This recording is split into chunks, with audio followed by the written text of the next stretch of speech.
Bien amis frères, vous savez tous en amour de notre Seigneur Jésus-Christ, je suis votre serviteur, le prophète Fiacre Loué. Aujourd'hui, nous allons tirer notre enseignement du livre des Psaumes, et retenons que ce livre a été écrit par le roi David. Et David qui démontrait qui était réellement son guide. Et c'est pourquoi le thème de ce matin, ce sera qui est ton guide, qui te conduit, qui te dirige. Alléluia. Alors, nous allons prendre notre livre, le livre des Psaumes 23. C'est un cantique que David a adressé à l'Éternel, mais c'est un cantique qui regorge beaucoup de paroles, des paroles de reconnaissance, des paroles de vérité, des paroles qui démontrent son attachement ou son amour à son Dieu. Peut-être que tu connais ce verset par cœur, tu connais ces 6 versets par cœur, mais aujourd'hui le Seigneur va nous donner, et nous allons disséquer la parole, va nous donner point par point, afin que nous puissions nous reconnaître dans ce message, afin de pouvoir mieux nous comporter vis-à-vis de notre Dieu, vis-à-vis de notre Créateur, vis-à-vis de Tout-Puissant. Alléluia. Alors, retenons tous que David était roi. Mais David était tout jeune lorsqu'il était dans les champs. Lorsqu'il était dans les champs, David était dans l'obéissance. David a entendu la voix de son père qui dit: tu dois demeurer dans les champs, tu dois surveiller la bergerie de mon troupeau, tu dois surveiller ma richesse. Et David se trouvait dans ces champs où se trouvaient également des lions, où il était beaucoup confronté aux lions et aux ours. Mais la Bible déclare qu'il avait la force qu'il fallait afin de déchirer le lion, afin de déchirer l'ours et d'avoir le dessus sur tous ces animaux féroces.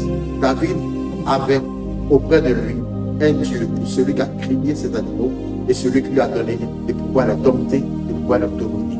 Et David, étant dans ces champs, le Seigneur l'Éternel, notre Dieu, envoya son serviteur Samuel dans la maison de son père.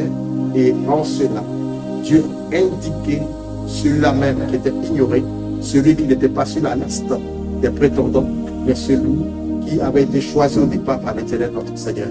Et la Bible déclare que par la suite, David s'est retrouvé sur le champ de bataille, et sur le champ, les Philistins s'y trouvaient, et l'armée d'Israël était en face, mais en face de qui? D'une montagne de muscles qui se nommait Goliath et qui créait la stupeur, qui créait la peur dans le camp de l'adversaire qui était Israël. Mais David n'a pas pu supporter cela. Lui qui n'a pas fait un camp militaire, lui qui n'a pas fait une formation militaire, lui qui ne connaissait rien de stratégie militaire, lui qui ne connaissait rien de combat, mais il s'est levé comme celui qui était dans l'abomination, comme celui qui se levait contre son Dieu. Et Goliath était terrassé par la force de la fronde, par la force de cailloux que David a pu propulser par la volonté de l'Éternel à cet homme-là. Et ce temps, David a été choisi par l'Éternel lui-même. Et ce David était un adorateur véritable et fort du Dieu vivant.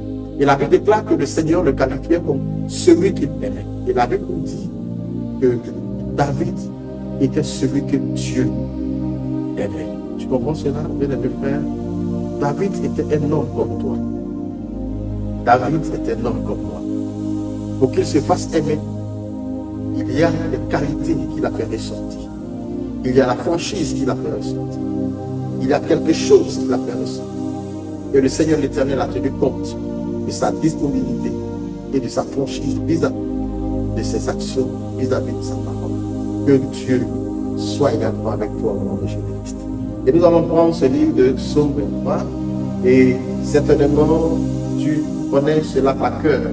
C'est un psaume qui regorge seulement de 6 versets, mais le Seigneur va permettre que nous puissions le disséquer afin de mieux comprendre et afin de pouvoir comprendre ce dont il veut nous instruire ce soir. Soyons attentifs et écoutons la voix de l'Éternel tout en entendant la parole que nous allons donner au nom de Jésus-Christ. Il lit la parole de Dieu. Psaume 23, le premier verset. Cantique de David. L'Éternel est mon berger, je ne manque rien. Il me fait reposer dans de verts pâturages, il me dirige près des eaux paisibles. Il restaure mon âme, il me conduit dans les sentiers de la justice à cause de son nom. Quand je marche dans la vallée de l'ombre de la mort, je ne crains aucun mal, car tu es avec moi. Ta houlette et ton bâton me rassurent. Tu dresses devant moi une table en face de mes adversaires, tu ointus ma tête et ma coupe déborde. Le verset 6 nous dit: oui, le bonheur et la grâce m'accompagneront tous les jours de ma vie, et j'habiterai dans la maison de l'Éternel jusqu'à la fin de mes jours. Gloire à l'Éternel, notre Dieu. Gloire au Dieu vivant, gloire au Dieu tout-puissant. Que son nom soit glorifié. Alors depuis là où tu te tiens, que Dieu ouvre ton esprit afin que tu puisses comprendre la parole qui veut t'instruire ce soir. Que Dieu nous aide au nom de Jésus-Christ. Que Dieu nous aide au nom de Jésus-Christ. David dit, l'Éternel est mon berger, je ne manquerai de rien. Vous comprenez? David avait un style quand il écrivait de la même manière que Moïse dans le livre de Genèse qui dit, Dieu créa le ciel et la terre, et donc juste après, ils vont nous démontrer pourquoi est-ce que cette phrase a été dite en première. Alléluia. Alors le verset 2 nous dit, il me fait reposer dans de verts pâturages. Bien aimés frères, la bergerie, le troupeau se nourrit du pâturage.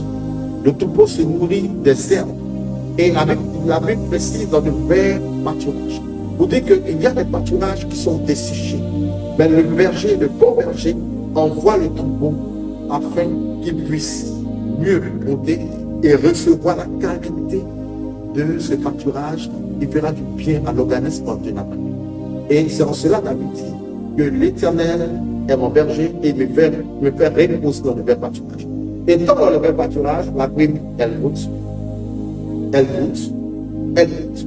Et quand elle goûte, vu que David nous dit que le berger nous envoie pour nous reposer, quand quelqu'un se repose, il n'est pas distrait. Quand quelqu'un se repose, il n'est pas en train de s'amuser. Quand quelqu'un se repose, il n'est pas dans un combat. Alors quand il finit de goûter, il se couche ou il s'assoit. Et par la suite, vu que la brebis est un ruminant, vu que la brebis fait partie de cette classe de ruminants, vous allez savoir que lorsqu'elle goûte, elle met à part partout ce qu'elle consomme, mais une partie est à part, et lorsqu'elle se repose, elle fait ressortir et elle commence à monter. Alors quand elle commence plutôt à manger, quand elle mange de façon progressive, elle apprécie mieux la qualité de ce verre, la qualité de la nourriture qui a été donnée. Bien aimés frères, depuis ta position, le Seigneur notre Dieu nous envoie dans sa présence, il nous envoie dans sa maison, il nous envoie à l'église. Quand nous venons, et la Bible déclare que l'on ne se nourra pas seulement de pain, mais aussi de la parole. Retiens que la parole est une nourriture. La parole est un méditoire. Et ce médiat fera du bien à ton organisme spirituel. Alors Dieu ne te donne pas ce qui sera inapproprié pour ta vie. Dieu te donne des messages de vie pour toi, des messages de gloire. Alors ici, vous savez que ce vert pâturage représente la parole de Dieu. Elle représente la parole de Dieu. Un enfant de Dieu, lorsqu'il vient dans la présence de l'Éternel, lorsqu'il vient dans un temps et qu'il reçoit un enseignement, il écrit. Alors, quand il reçoit, comme la brebis, quand elle consomme, il y a celle qui va directement dans l'estomac et il y a l'autre qui va à côté. Alors, un enfant de Dieu, lorsqu'il vient dans la maison du Seigneur, lorsqu'il écoute des enseignements, il écrit. Et quand il rentre à la maison et qu'il est dans le repos et qu'il se repose, vous allez voir qu'il va commencer à méditer. Alors ici, le ruminant, c'est celui qui nous dit. Va mieux apprécier ce qui a dû t'échapper. Et lorsque tu écoutais dans l'action, la parole a complètement bouche. Alléluia. Alors, ce verre, ce brouteur, ou celui-là même qui est en train de ruminer, apprécie le mieux.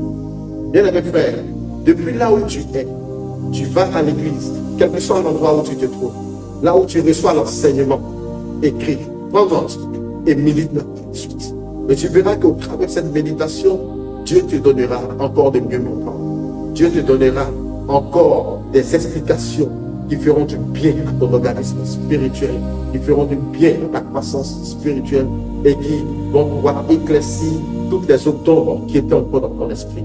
Que Dieu nous aide, que Dieu soit avec toi, au nom de notre Seigneur Jésus-Christ.